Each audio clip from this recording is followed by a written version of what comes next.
Maka semua sahabat kulluhum yarju an yu'taha. Semua ingin diberikan bendera peperangan tersebut. Subhanallah, tiba-tiba Rasulullah SAW bertanya, Aina Ali bin Abi Thalib? Mana Ali bin Abi Thalib? Ali yang tidak datang malah dicari. Itu namanya, kalau namanya rezeki ya meskipun berhalangan, kalau dapat ya dapat ya.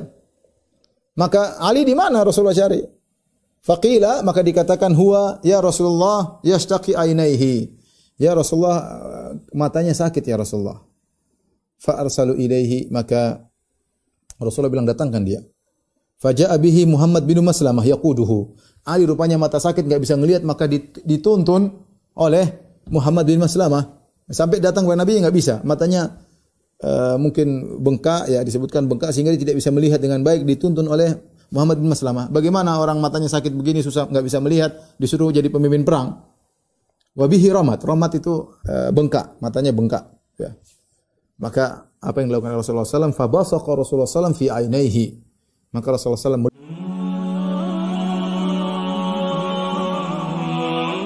terjadi di masa Rasulullah sallallahu alaihi wasallam itu Ghazwatu Khaybar. Ghazwatu Khaybar, perang Khaybar. Khaybar adalah kota yang terletak di sebelah utara kota Madinah ya. Kalau seorang pergi ke arah utara, kalau di Madinah arah utara itu menuju ke Mujamma' Malik Fahad, yaitu tempat percetakan Quran, itu arah ke utara.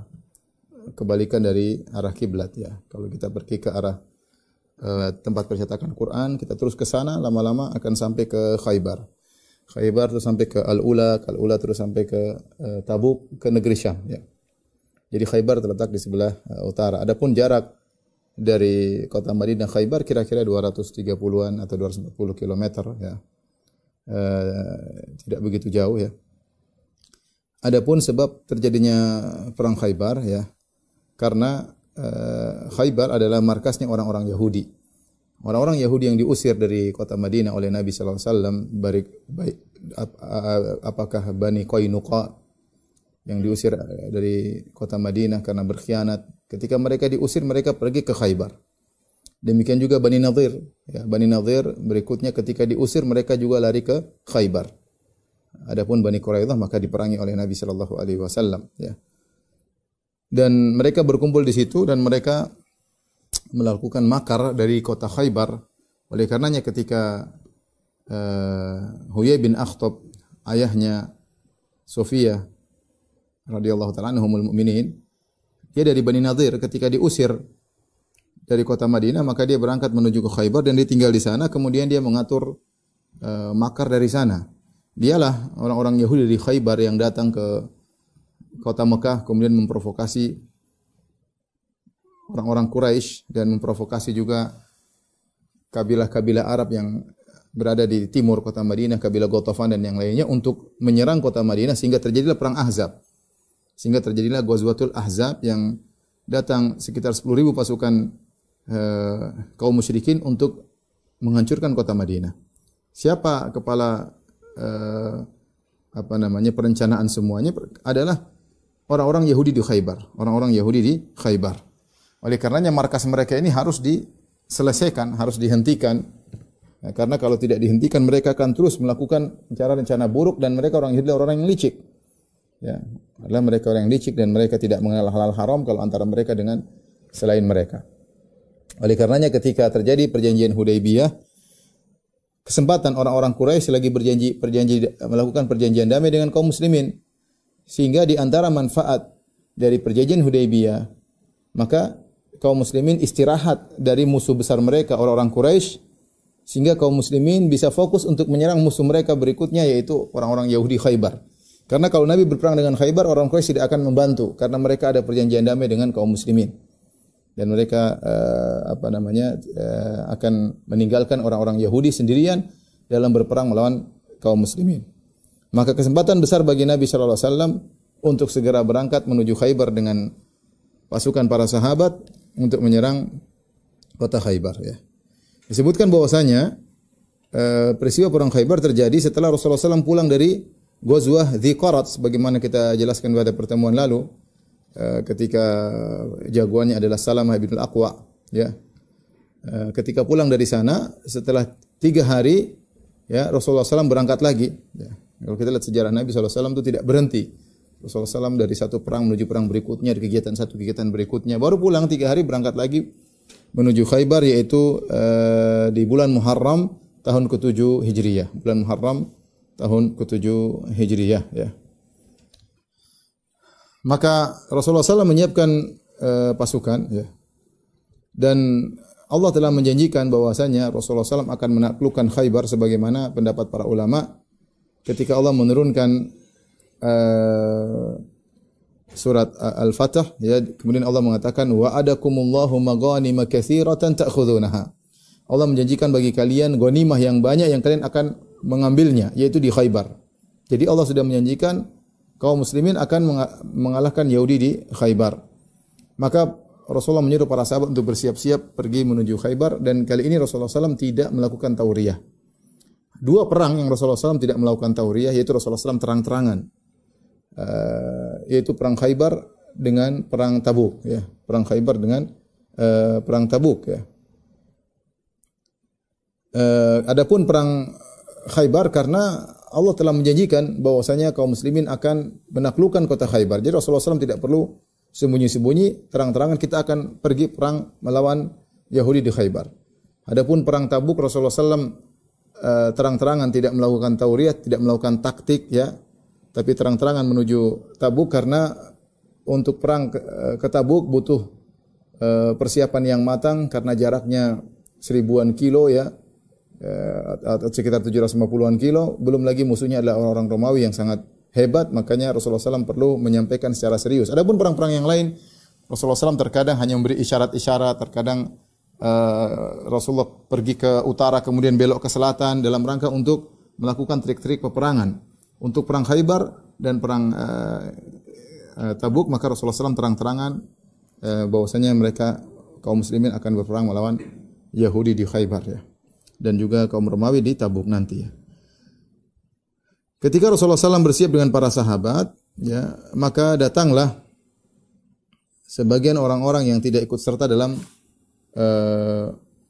perjanjian Hudaybiyah, dan mereka ingin ikut serta bersama Nabi SAW pergi ke Khaybar karena mereka tahu kaum muslimin akan menang sebagaimana janji Allah Subhanahu wa taala.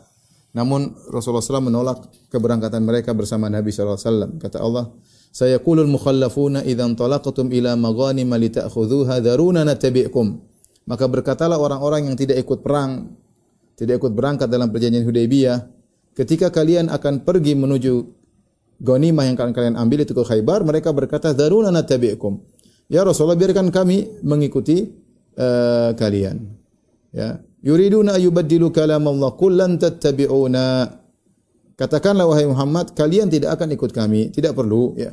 Tidak perlu. Maka Rasulullah SAW tolak mereka sehingga Rasulullah SAW berangkat dengan para sahabat yang pergi di perjanjian Hudaybiyah sekitar 1.500 sahabat saja untuk berangkat menuju melawan Yahudi Khaybar.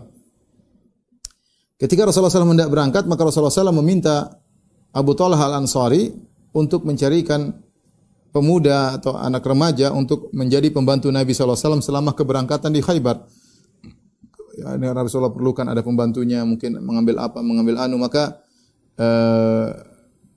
Abu Talha Al-Ansari akhirnya menjadikan Anas radhiyallahu anhu untuk membantu Rasulullah SAW dalam perangnya selama perang ke Khaybar. Kata Anas bin Malik radhiyallahu anhu, "Ana Nabi sallallahu alaihi wasallam qala li Abi Talha." Nabi sallallahu alaihi wasallam berkata kepada Abu Talha, "Iltamis li gulaman min ghilmanikum yakhdimuni hatta akhruja ila Khaybar."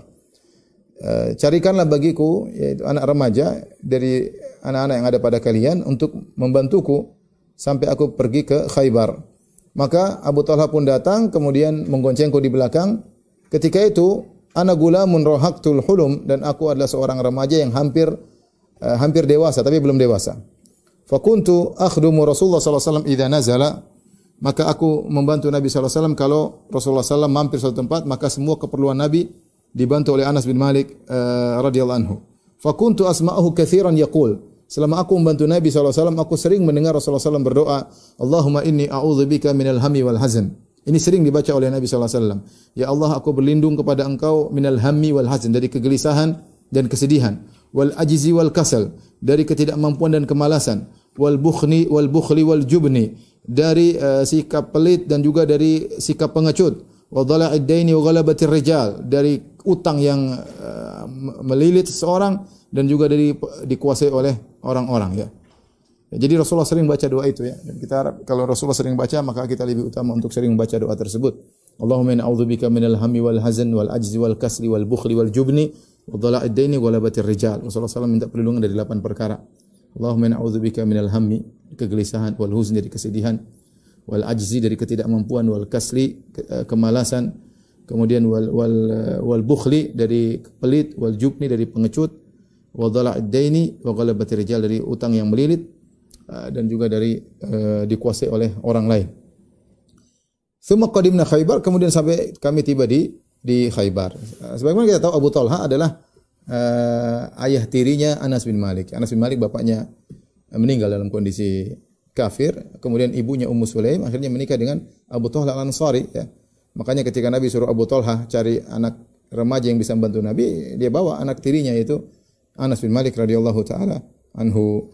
Ketika Nabi SAW pergi ke Khaybar, maka yang ditugaskan untuk mengurusi kota Madinah sebagai pengganti Nabi adalah Siba bin Ghurfutah Al-Ghifari. Ya. Radhiyallahu anhu. Ketika Rasulullah SAW berjalan dengan para sahabat, ya, menuju ke Khaybar, ya, Rasulullah melewati beberapa lokasi, ya. Kemudian Rasulullah SAW berhenti sholat di beberapa tempat, ya. Dan Rasulullah SAW naik di atas himarnya, himarnya, ya. Al-Imam Al-Bukhari Imam Muslim meriwayatkan dari Salam bin Al-Aqwa radhiyallahu anhu, beliau berkata, "Kharajna ma'an Nabi sallallahu alaihi wasallam ila Khaybar fasirna lailan." Kami keluar bersama Nabi sallallahu alaihi wasallam dalam perang Khaybar, kami berjalan di malam hari. Faqala rajulun minal qaum li ammi, ya. Maka ada seseorang, ya, berkata kepada pamanku Amir bin Al-Aqwa. Jadi Amir bin Al-Aqwa ini adalah pamannya Salamah. Ada seorang berkata kepada pamanku, "Ya Amir, ala tusmi'una min hunayyatika? Bisakah kau dengarkan kepada kami sebagian syair-syairmu?" Ya. Wa kana Amirun rajulan syairan. Fanazala yahdu bi ashabir Rasul, dan dia adalah seorang yang ahli syair. Maka dia pun melantunkan al-huda, huda yaitu syair untuk membuat semangat onta-onta, semangat dalam bersafar, ya. Dan ini diperbolehkan dengan kesepakatan para ulama. Syair-syair dilantunkan ketika dalam perjalanan, ya, sehingga mereka semangat untuk berjalan menaiki tunggangan-tunggangan mereka. Dan di antara rombongan tersebut wa fihimun Nabi sallallahu alaihi wasallam, di situ ada Nabi sallallahu alaihi wasallam. Maka mulailah Amir ibn Al-Aqwa radhiyallahu anhu melantunkan syair, didengar oleh para sahabat dan mereka senang kalau dia melantunkan syair. Dia berkata, "Allahumma laula anta mahtadaina." Ya Allah, kalau bukan karena engkau kami tidak akan dapat hidayah. Wala tasaddaqna wala sallaina. Kami tidak akan bersedekah dan kami tidak akan salat. Faghfir fida'an laka mattaqaina. Ampunilah kami ya Allah, ya, selama kami bertakwa. Wa tsabbitil aqdama in laqaina. Kokohkanlah kaki-kaki kami ketika kami bertemu dengan musuh. Wa alqiyan sakinatan alaina. Dan berikanlah ketenangan kepada kami. Inna idza siha bina abaina. Sungguhnya kalau terdengar suara-suara teriakan untuk berperang, kami enggan untuk kabur. Kami akan menyambut seruan tersebut, ya. Ketika dia membacakan syair-syair ini, Rasulullah SAW bertanya, ya, kepada para sahabat, "Man hadzal sa'iq?" atau "Man hadzal hadi?" Siapa yang sedang menantunkan syair ini? Maka para sahabat bertanya, "Amir ibn Al-Aqwa, ya Rasulullah." Amir ibn Al-Aqwa. Maka Rasulullah SAW berkata, "Yarhamuhullah." Semoga Allah merahmatinya. Subhanallah. Kalau Rasulullah biasa doa begitu, "Yarhamuhullah", biasanya orang ini akan mati syahid. Para sahabat tahu ini kebiasaan Nabi. Kalau Nabi sudah bilang yarhamuhullah kepada seorang sebelum peperangan, ini orang akan meninggal, akan mati syahid. Ya. Maka seorang ada yang berkata, "Wajabat ya Rasulullah laula amta'tana bihi." Ya Rasulullah, dia akan meninggal dunia, ya. Seandainya engkau maksudnya seandainya dia masih hidup lebih lama agar kami bisa berjalan bersama dia. Mereka para sahabat bahagia bisa jalan sama Amir bin Al-Aqwa. Karena di tengah perjalanan dihibur dengan syair-syair lantunan-lantunan yang mengingatkan kepada iman, yang buat mereka semangat untuk berjalan menuju peperangan ya. Dalam riwayat yang lain, Rasulullah SAW mendoakan dia, Rasulullah berkata, "Ghafara laka rabbuk." Semoga Rabbmu mengampuni engkau. Maka sahabat yang meriwayatkan hadis mengatakan, "Wa mastaghfara Rasulullah SAW li insanin yakhussuhu illa stushhid." Tidak ada seorang pun yang Rasulullah mendoakan ampunan secara khusus kecuali akan mati syahid. Ya. Fanada Umar bin Khattab wa huwa ala jamalin lahu. Maka Umar pun berkata, dan Umar sedang naik di atas onta, Umar berkata, "Ya Rasulullah, la matta'tana bi Amir." Ya Rasulullah, seandainya dia masih hidup bisa lebih lama untuk menemani kami dalam perjalanan. Artinya para sahabat tahu ini bakalan meninggal sebentar lagi. Sebentar lagi akan meninggal. Dan benar, Amir termasuk orang yang pertama meninggal dalam perang Khaybar, Amir bin Al-Aqwa. Setelah berjalan menempuh sekitar 240 km, ya, akhirnya para sahabat sudah mendekat di kota Khaybar. Dan mereka tiba di Khaybar di malam hari. Mereka belum masuk kota Khaybar, masih sudah mendekat. Dan mereka akhirnya bermalam. Dan Rasulullah SAW disebutkan kalau tiba di malam hari, Rasulullah SAW tidak akan menyerang tiba-tiba di malam hari. Sampai pagi hari. Kalau pagi hari baru Rasulullah SAW kemudian menyerang dengan tiba-tiba. Orang-orang Yahudi Khaybar tidak tahu, ya, karena prosesnya cepat. Rasulullah SAW sudah pulang dari perang Ziqarat, kemudian pulang 3 hari langsung berangkat ke Khaybar. Kalaupun ada mata-mata tidak sempat menduga Rasulullah SAW begitu cepat gerakannya, berpindah dari satu kota ke kota yang lain, dari Ziqarat kemudian pindah ke Madinah, kemudian 3 hari sudah berangkat ke Khaybar. Jadi orang-orang Yahudi Khaybar tidak tahu mereka sedang didatangi oleh kaum muslimin. Di pagi hari Rasulullah SAW salat al-fajr bi ghalas. Rasulullah SAW salat subuh ghalas. Ghalas itu remang-remang, ya. Jadi Rasulullah SAW agak mengakhirkan salatnya di waktu remang-remang. Kemudian Rasulullah SAW naik tunggangannya bersama para sahabat. Kemudian Rasulullah SAW pun mendatangi Khaybar. Ketika para sahabat akan masuk di Khaybar, kota Khaybar, maka Rasulullah SAW berkata kepada para sahabat, "Kifu, berhenti dulu. Berhenti dulu." Untuk apa? Untuk berdoa.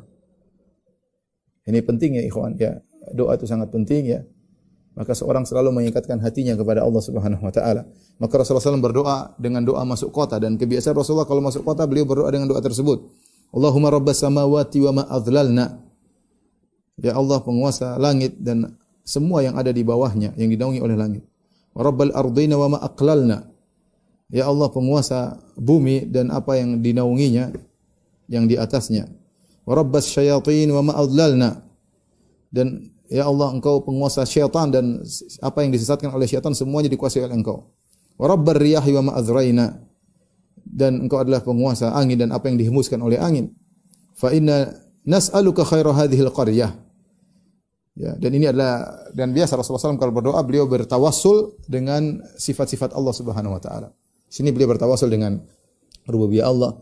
Allahumma rabbas samawati wa ma azlalna wa rabbal ardina wa ma aqlalna, kemudian rabbas syayatin wa ma adlalna, kemudian rabbar riyahi wa ma adraina.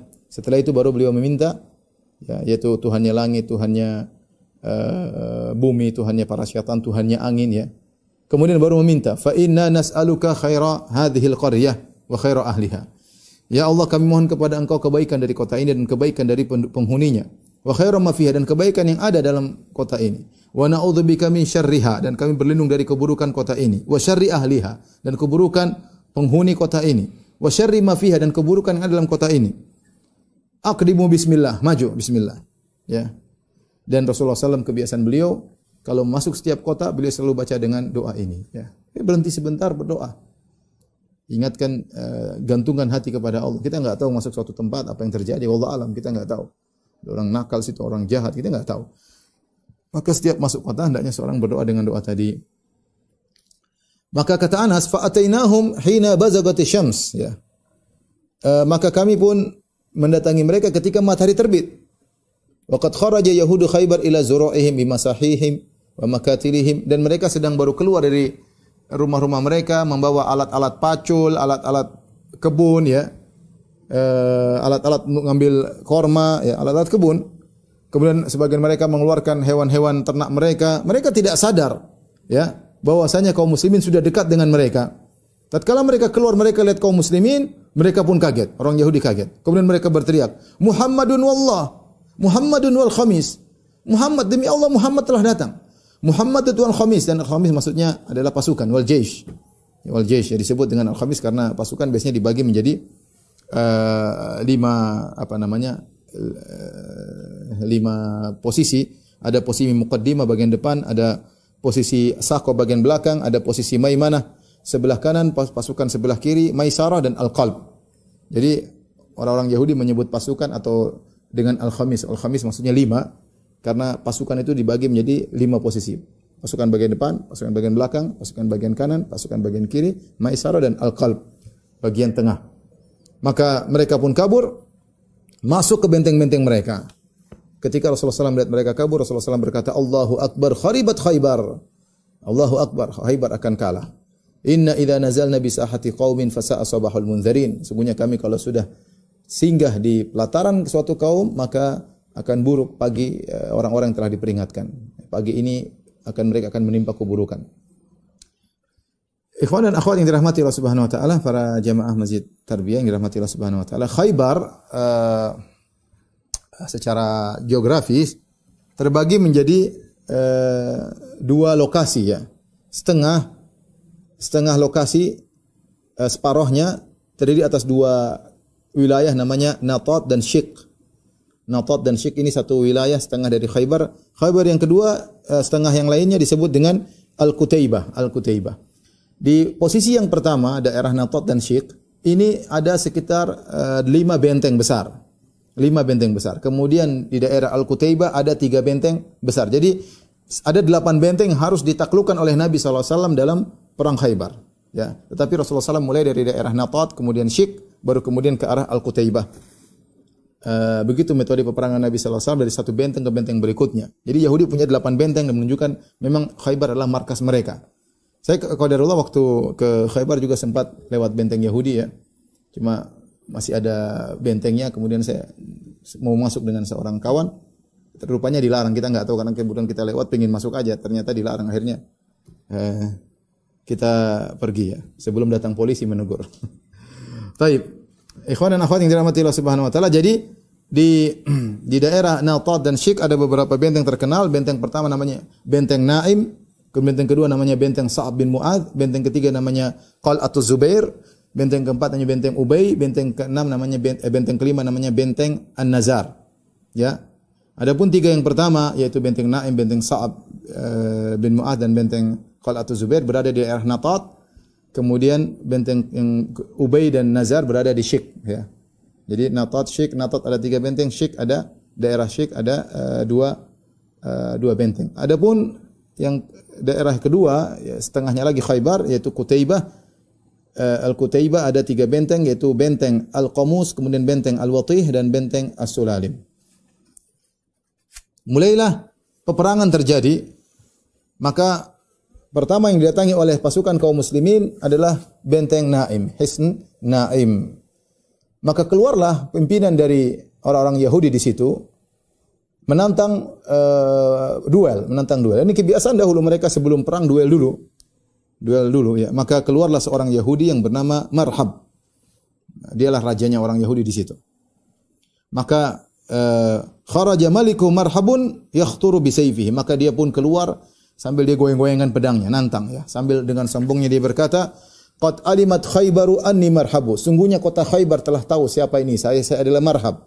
Syakis silahi batalun mujarrabu. Aku adalah orang yang jagoan dalam menggunakan pedang. Batalun mujarrabu. Aku adalah jagoan yang telah terbukti. Idzil hurubu aqbalat talahabu. Kalau perang sudah datang, maka perang akan menyala-nyala dengan kehadiranku ya.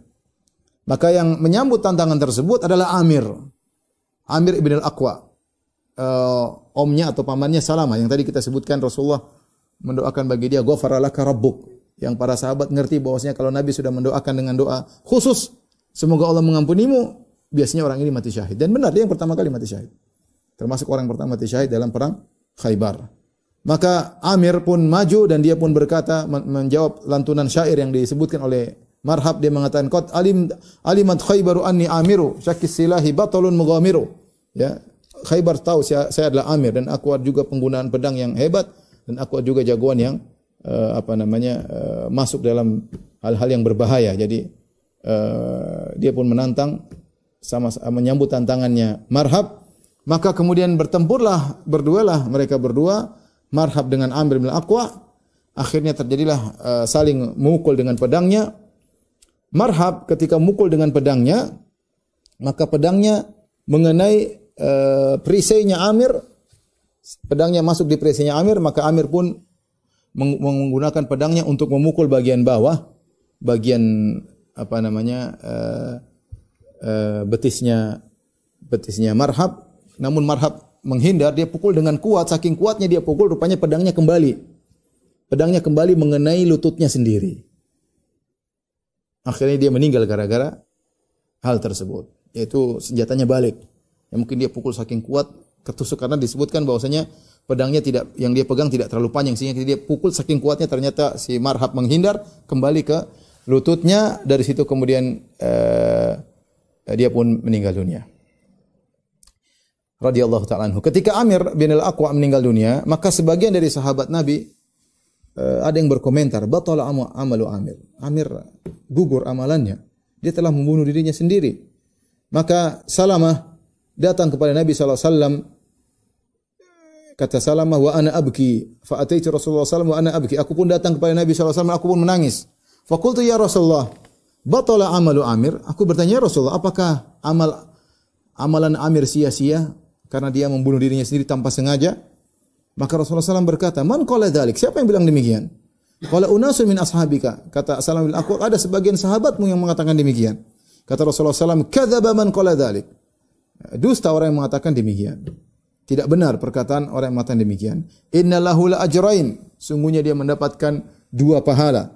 Wa jama'a baina isbu'aihi. Kemudian Rasulullah menggabungkan 2 jarinya. Kata Rasulullah SAW, dia mendapatkan 2 pahala. Innahu la jahidun mujahid. Dia mendapat 2 pahala. Pertama, pahala jihad, dan pahala kesulitan yang dia hadapi.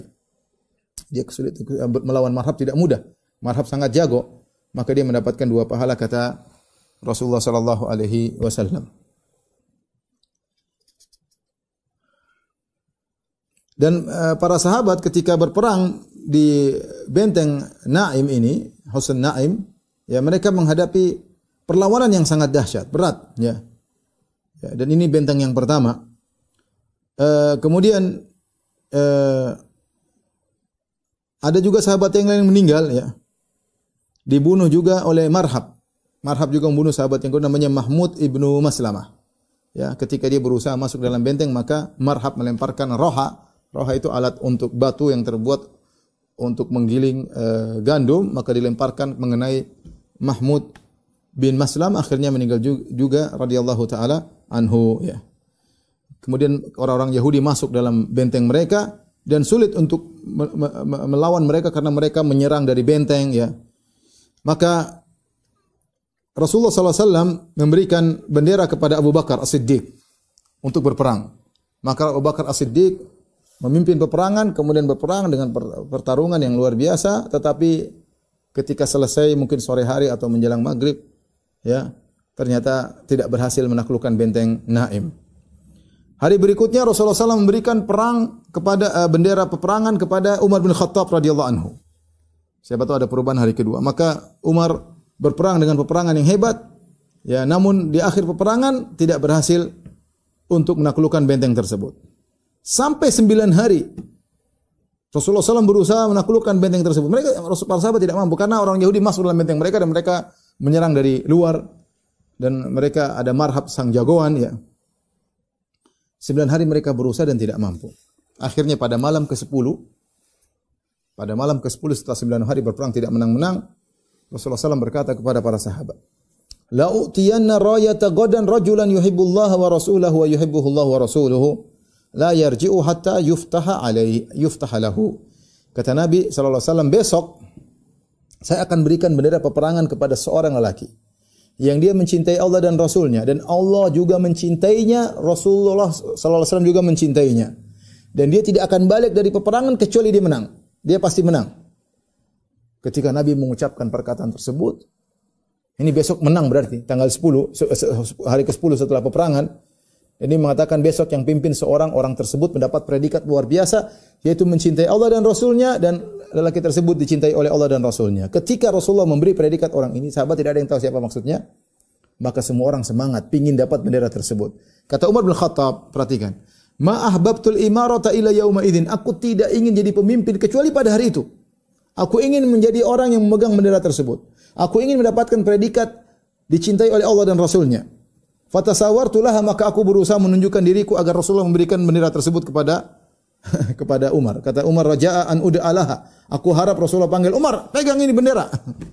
Ternyata tidak.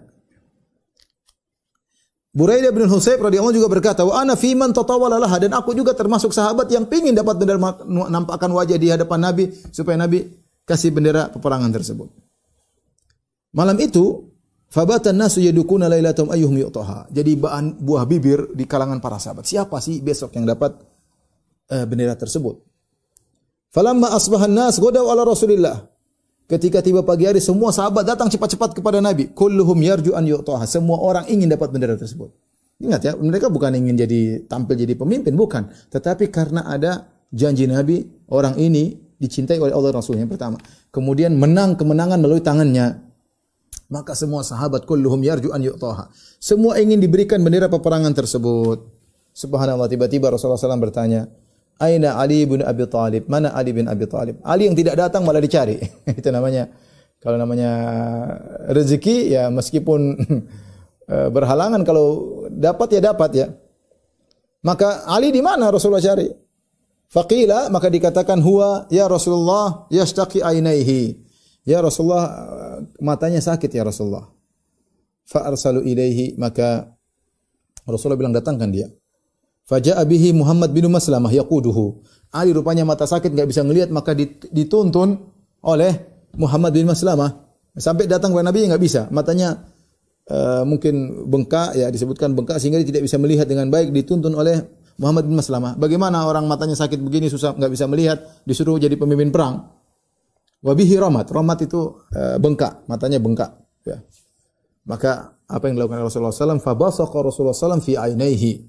Maka Rasulullah SAW meludah ya di kedua mata Ali bin Abi Thalib, wada alahu, dan Rasulullah berdoa, fabara'a hatta ka'allam yakum bihi waj'un.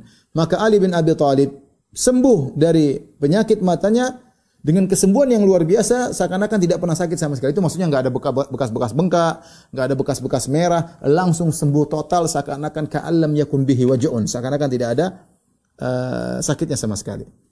Fa'atahu rayah, maka Rasulullah SAW berikan bendera kepada dia. Subhanallah, kalau orang tadi saya katakan kalau sudah dapat rezeki, sudah catat rezekinya, mau enggak berhalangan datang rezeki tersebut. Setelah dikasih bendera, Ali berkata, Ya Rasulullah, uqatiluhum hatta yakunu mislana. Ya Rasulullah, aku perangi mereka sampai mereka seperti kita. Itu mengucapkan, Asyhadu an la ilaha illallah, asyhadu anna Muhammadar Rasulullah. Ali bertanya. Dalam riwayat yang lain, kata Rasulullah SAW, Unfudh ala rislik. Ya. Yaitu berjalan engkau ya dengan tenang. Ya. Hatta tanzila bisahatim, sampai kau berada di pelataran mereka, pelataran benteng mereka. Tsumma du'uhu ilal Islam, kalau kau sebelum menyerang seru mereka kepada Islam. Masuklah Islam. Wa akhbirhum bima yajibu alaihi min haqqillahi fihi, dan kabarkan bahwasanya apa hak Allah kepada kalian, kalian harus mentauhidkan Allah Subhanahu wa taala. Fa wallahi la yahdiyallahu bika rajulan wahidan. Demi Allah, seandainya Allah beri petunjuk kepada engkau, beri petunjuk kepada salah seorang dari mereka dengan sebab engkau, khairun laka min ayyakuna laka humrun na'am. Maka itu lebih baik bagi engkau daripada kau memiliki unta merah. Unta merah adalah harta yang paling mewah saat itu, yaitu Rasulullah SAW mengatakan ada orang dapat hidayah itu luar biasa pahalamu. Akhirnya Rasulullah Ali bin Abi Thalib berjalan, kemudian dia menjalankan apa yang diperintahkan oleh Nabi SAW, tapi mereka tidak beriman. Maka keluarlah marhab. Hari ke-10 keluar lagi marhab. Ya. Hari pertama dia sudah membunuh 2 orang. Hari ke-10 dia keluar lagi dengan kekuatan yang prima. Maka dia tantang Ali bin Abi Thalib, dia tantang kaum muslimin. Ya. Sambil bersyair dia berkata, Qad alimat Khaybaru anni marhabu. Khaybar semua sudah tahu siapa saya ini marhab. Syakis silahi batalun mujarrabu. Aku adalah jagoan yang pandai menggunakan pedang, dan aku adalah jagoan yang terbukti. Idzil hurubu aqbalat talahabu. Kalau perang sudah dimulai maka akan menyala perang tersebut. Kalau aku hadir dalam perang tersebut. Maka Ali yang datang maju menyambut tantangan marhab. Maka Ali juga mengucapkan syair dengan syair yang juga tidak kalah hebat. Maka Ali berkata, Ana alladhi samatni ummi Haidarah kalaythi ghabatin karihil manzara ufihimu bisa'i kaila sandara. Artinya apa kata Ali? Ana alladhi samatni ummi Haidar. Aku adalah orang yang ibuku menamakan aku dengan singa. Haidar maksudnya singa. Karena ketika Ali bin Abi Thalib lahir, ibunya menamakan dia dengan Asad, yaitu singa. Tetapi ketika bapaknya Thalib, Abu Thalib datang, Abu Thalib tidak setuju, sehingga Abu Thalib menamakan Ali dengan Ali. Tapi ibunya menamakannya dengan Asad atau Haidar. Oleh karenanya Ali bin Abi Thalib berkata, "Ana alladhi samatni ummi Haidara." Aku adalah orang yang ibuku menamakan aku dengan singa. Jangan macam-macam kau marhab. Aku ini singa, ya. Kalaythi ghabatin karihil manzar. Aku seperti singa yang menakutkan di tengah hutan. Ufihimu bisa'i kaila sandar. Aku akan habisi engkau dengan dengan hantaman yang akan menghabiskan engkau. Jadi Ali berjanji kau akan mati, ya. Marhab. Maka kemudian mereka maju bertempur. Maka Ali pun menghantam Marhab, maka dihantam di kepalanya, maka dia pun bunuh Marhab, ya. Maka ketika itu akhirnya peperangan dimenangkan oleh kaum muslimin, dan akhirnya kaum muslimin berhasil menguasai benteng Naim. Baru benteng pertama, masih ada 7 benteng lagi, ya. Masih ada 7 benteng lagi. Setelah Marhab tewas, muncul saudaranya namanya Yasir. Saudaranya Marhab keluar kemudian menantang duel, ya. Dan ini masih di peristiwa benteng Naim, keluar kemudian menantang duel. Man yubari, siapa yang melawan aku? Siapa yang berduel melawanku? Maka keluarlah Zubair bin Awam radhiyallahu taala anhu, sepupunya Nabi sallallahu alaihi wasallam. Zubair bin Awam anaknya Sofiyah bintu Abdul Muttalib. Sofiyah bintu Abdul Muttalib tantenya Nabi. Kakek Nabi kan Abdul Muttalib. Nabi kan bapaknya Muhammad bin Abdullah bin Abdul Muttalib. Zubair bin Awam, ibunya Sofiyah bintu Abdul Muttalib. Jadi Zubair adalah sepupunya Nabi sallallahu alaihi wasallam. Ketika itu, ibunya Sofiyah hadir dalam peperangan tersebut. Melihat anaknya maju perang, dia khawatir juga. Zubair maju, ini sepupu Nabi sallallahu alaihi wasallam. Maka Sofiyah bintu Abdul Muttalib, bibi Nabi sallallahu alaihi wasallam, tante Nabi sallallahu alaihi wasallam, berkata kepada Nabi, "Yuqtalu ibni ya Rasulullah." Wahai Rasulullah, anakku akan terbunuh. Ini orang jago, ya, saudaranya Marhab. Kata Rasulullah SAW, bal ibnuki yaqtuluhu insyaallah. Insyaallah anakmu Zubair akan membunuh orang tersebut. Maka duel akhirnya Zubair bin Awam pun membunuh Yasir, saudaranya Marhab. Ya. Subhanallah, di antara pasukan kaum muslimin ada seorang laki yang ikut dan dia hebat dalam berperang, tapi Nabi SAW mengatakan innahu min ahlin nar, dia penghuni neraka jahanam. Ini terjadi juga di perang Uhud. Ada seorang yang bunuh diri akhirnya berperang dengan hebat. Kalau nggak salah namanya Qasman, kemudian meninggal dengan mati bunuh diri. Ada juga seorang di perang Khaybar pun demikian. Ya. Keluarlah salah seorang di kaum muslimin dan dia berperang dengan perang yang sangat hebat. Fa'ujiba bihi sahabat kagum melihat orang ini berperang radhiyallahu anhum. Tapi Rasulullah SAW berkomentar innahu min ahlin nar. Sungguhnya dia dari penghuni neraka jahanam. Al-Imam Al-Bukhari Imam Muslim meriwayatkan dari Abu Hurairah. Beliau berkata, "Syahidna ma'a Rasulillah sallallahu alaihi wasallam Khaybar." Aku ikut serta dalam perang Khaybar. Ya. Faqala Rasulullah sallallahu alaihi wasallam li rajulin mimman ma'ahu yadda'il Islam. Ada seorang yang ikut bersama Nabi, dia ngaku orang Islam, tapi Islamnya ternyata enggak beres. Rasulullah berkata, "Hadza min ahlin nar." Ini penghuni neraka jahanam. Tatkala dia masuk dalam pertempuran, maka dia bertempur dengan hebat. Sampai hatta kasrat bihil jiraha, sampai lukanya banyak sekali. Ya, fa athbatathu, lukanya yang banyak tersebut membuat dia tidak bisa lagi maju untuk bertempur. Ya. Sampai orang-orang agak ragu mendengar Nabi bilang dia penghuni neraka jahanam, sebagaimana penghuni neraka jahanam sementara dia berperang dengan luar biasa seperti ini. Ya. Ketika itu dia sudah tidak kuasa menahan rasa sakit yang dia rasakan karena lukanya sangat berat, sudah bisa bertempur lagi, sudah enggak kuat, ya. Luka mungkin banyak sekali. Fa ahwa biyadi ila kinanati, maka dia pun mengambil dari tempat anak-anak panahnya, fastakhraja minha sahman fanahara biha nafsahu, maka dia pun mengambil anak panah, kemudian dia membunuh dirinya, yaitu dia bagian anak panah kan tajam bagian depannya, maka dia pun memotong lehernya agar cepat mati, ya. Maka para sahabat kaget melihat lelaki tersebut, bagaimana dia mati bunuh diri. Maka para sahabat berkata, "Ya Rasulullah, sadaqallahu haditsak." Benar apa yang kau ucapkan ya Rasulullah. Qad intahara fulan faqatala nafsa, dia telah bunuh diri, telah membunuh dirinya sendiri.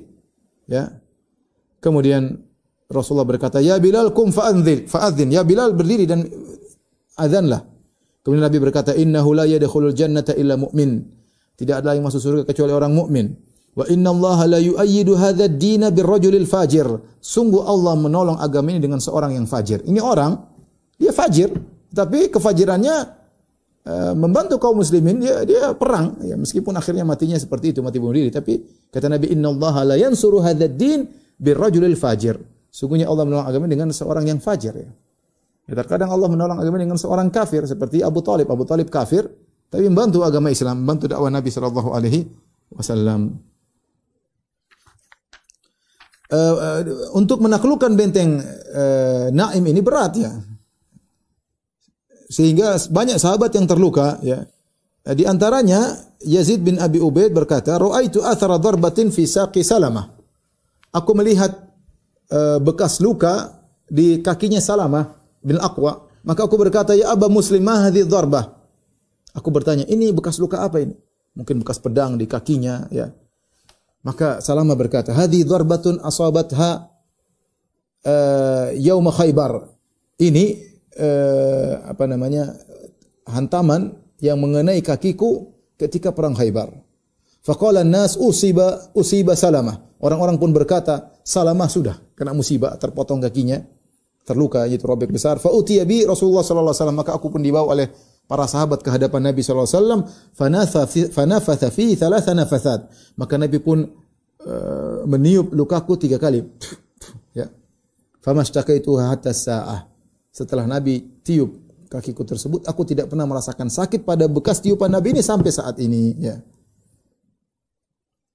Taib, intinya setelah perjuangan luar biasa 10 hari, akhirnya kaum muslimin berhasil menaklukkan benteng Naim. Setelah itu mereka menuju kepada benteng kedua, yaitu benteng Sa'ab bin Mu'adz. Benteng Sa'ab ini nama-nama benteng, terkadang ada nama benteng dan nama orang. Benteng Sa'ab bin Mu'adz, ya. Benteng ini juga benteng yang sangat kuat setelah benteng Naim. Orang Yahudi yang tahu mereka akan kalah dari ketika benteng An-Naim, benteng Naim mulai kelihatan akan kalah, mereka kabur. Mereka kabur keluar dari benteng, kemudian mereka kabur ke benteng berikutnya.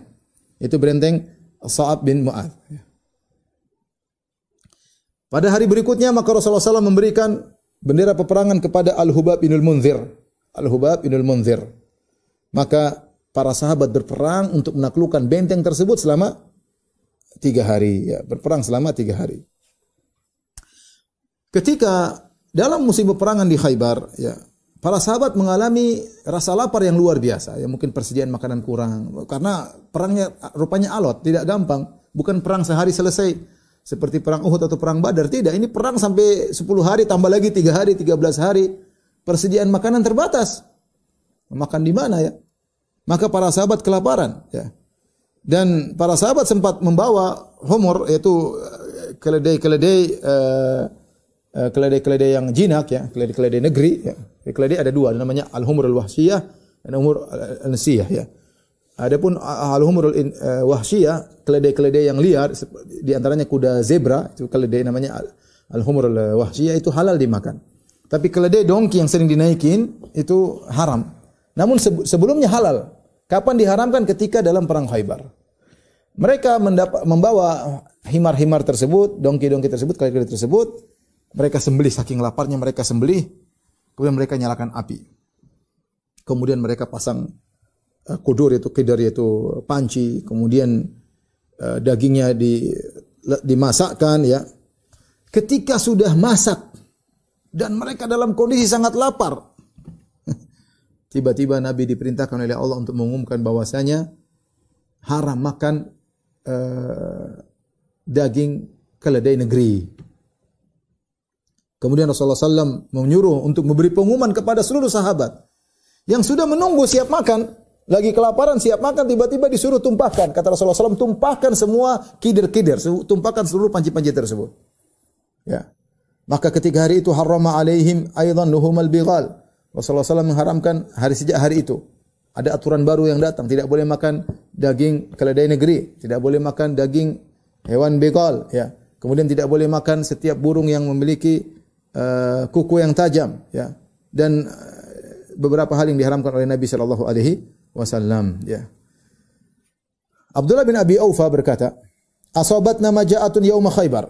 Ketika perang Khaibar kami mengalami rasa lapar yang amat sangat. Fanaharnaha, kami pun menyembelih himar-himar kami. Wa nahnu ma'a Rasulillah, dan kami bersama Rasulullah sallallahu alaihi wasallam. Wa qad asabna lil qaumi humuran kharijatan minal Madinah. Ketika kami sedang keluar dari Madinah menuju Khaibar, ada beberapa himar kami dapati, kami bawa. Fanaharnaha, kami sembelih. Fa inna qudurun la tagri, kemudian kami masak. Ketika itu kompor sudah mendidih, artinya siap dimakan. Idnada munadir Rasul, tiba-tiba ada seorang tukang memberi pengumuman, utusan Rasulullah sallam, dengan berteriak, "Anikfa'ul qudura wa la tat'amu min luhumil humuri syai'an." Tumpahkan semua panci-panci dan tidak boleh sedikit pun kalian makan dari daging keledai. Subhanallah. Padahal apa kata para sahabat? Amarana Nabi sallallahu alaihi wasallam fi ghusli Khaibar an nulqil humur al-ahliyah ni'atan, ya. Itu Rasulullah sallallahu wa nadijatan. Rasulullah sallallahu menyuruh agar kita menumpahkan semua daging himar yang sudah masak maupun belum masak semua dibuang. Ya, dan Rasulullah tidak pernah menyuruh kami untuk makan kembali. Tapi ingin saya sampaikan, namanya Allah ingin menguji ya. Seandainya diharamkan sejak awal, ya lebih mudah. Tetapi ternyata Allah haramkan ketika sudah masak. Ini ujian berat. Lagi lapar, sudah sembelih, sudah semangat, lagi kelaparan, bukan lapar biasa. Asobat nama ja, itu kami ditimpa dengan kelaparan. Sudah belasan hari tidak ada makanan, susah. Sampai nyembelih sudah dipotong semua, ditungguin, sudah masak, tinggal makan, tahu-tahu haram. Coba haram dari awal. Tapi demikian Allah kasih ujian mau diapain? Ujiannya dipilih waktu yang tepat untuk menguji iman para sahabat. Ya.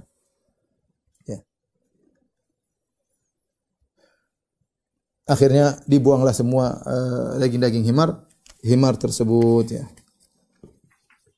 Dalam sebagian riwayat disebutkan juga di perang Khaibar Rasulullah SAW mengharamkan mut'atin nisa, mengharamkan nikah mut'ah. Tapi ini dikritiki oleh banyak ulama, dikritiki oleh Ibnu Hajar, dikritiki oleh Ibnu Katsir, dikritiki oleh gurunya Al-Mizzi, karena riwayat tentang Rasulullah pernah mengizinkan nikah mut'ah itu bukan di Khaibar tapi di Fatu Makkah. Sempat Rasulullah SAW izinkan, kemudian Rasulullah haramkan. Rasulullah haramkan dan tidak pernah kembali lagi penghalalannya. Ya. Dan itu kondisi ketika itu kondisi sulit, para sahabat banyak yang pergi, kemudian mereka membutuhkan untuk berhubungan dengan wanita sehingga Rasulullah SAW sempat membolehkan nikah mut'ah sebentar, kemudian Rasulullah SAW haramkan dan tidak pernah lagi dibolehkan.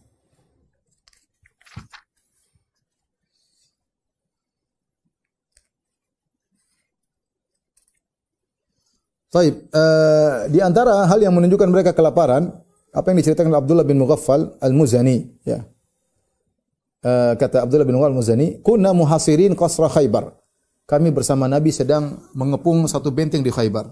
Farama insanun bijirabin fihi syaham. Tiba-tiba ada seorang melemparkan satu kantong isinya daging atau makanan. Lempar, semua kelaparan. Fanazautu li akhudha, maka aku pun loncat ingin ambil. Faltafattu fa idzan Nabi sallallahu alaihi wasallam, tiba-tiba di situ ada Nabi sallallahu alaihi wasallam, ternyata dia lempar buat Nabi sallallahu alaihi wasallam. Fastahyaitu minhu, aku malu. Saking laparnya aku mau ambil di luar.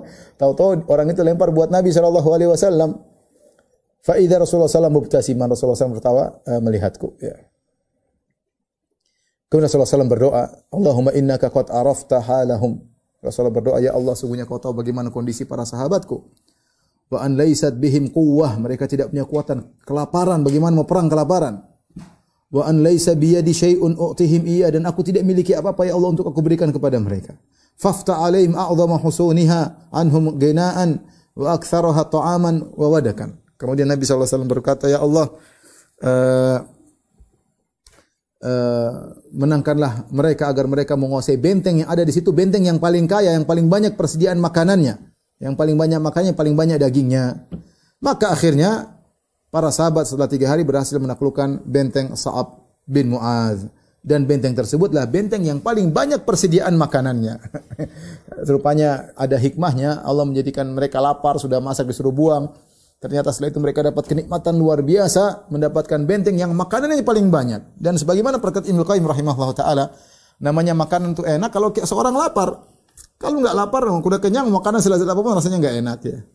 Namanya minum itu sangat lezat kalau orang kehausan, kalau enggak haus minum enggak lezat, ya.